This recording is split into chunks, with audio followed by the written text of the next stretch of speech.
I think it'll be to China's advantage to have the deal be made, yeah. How much money do you think you'll raise from tariffs on an annual basis? That's the most interesting question. I think it'll be a staggering amount. It will be the external, I call it the External Revenue Service. That was a name that was devised by a few of us, but I think it's going to be a staggering amount.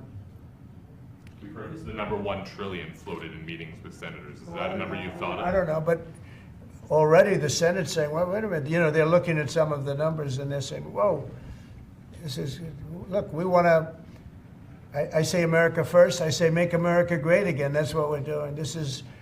I think it's the most important thing I've signed. I've signed some very important things. Right to try was so important. I mean, a lot of important things.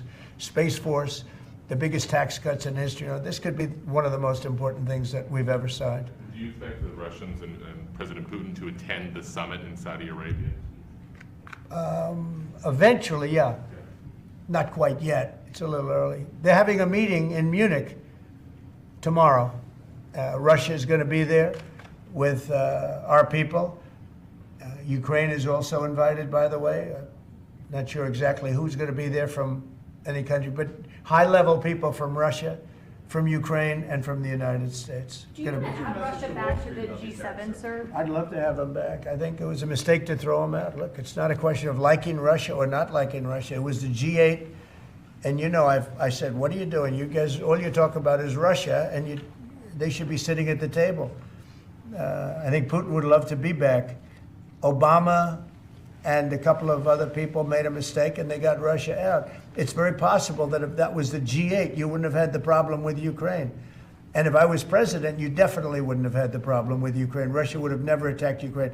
But you ask a very good question, the G8. It used to be the G8 and then these people threw them out. And I was arguing with Trudeau and with numerous of the people. Actually, Prime Minister Abe, a great man from Japan, agreed with me 100%, and some of the others did too. But I got there, it was the G7, as you know. They had already been terminated. I think it would have been very helpful, and it still would be helpful to have Russia be a part of that mix. And I think if they were, I don't think you would have had the problem that you have right now. Russia is part of the G20. They kicked them out, of course, because they illegally annexed Crimea.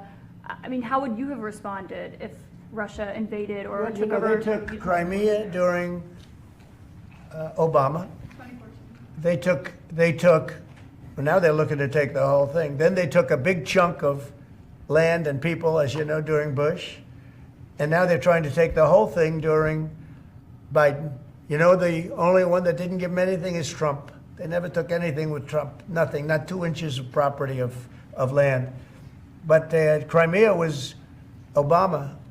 And then Bush gave him a lot, you remember. And then, in fact, it's a sort of a standard little phrase. And Biden's giving him everything because this is a war that shouldn't have been had. And the only one that didn't give him anything is Trump. It's just the way it is.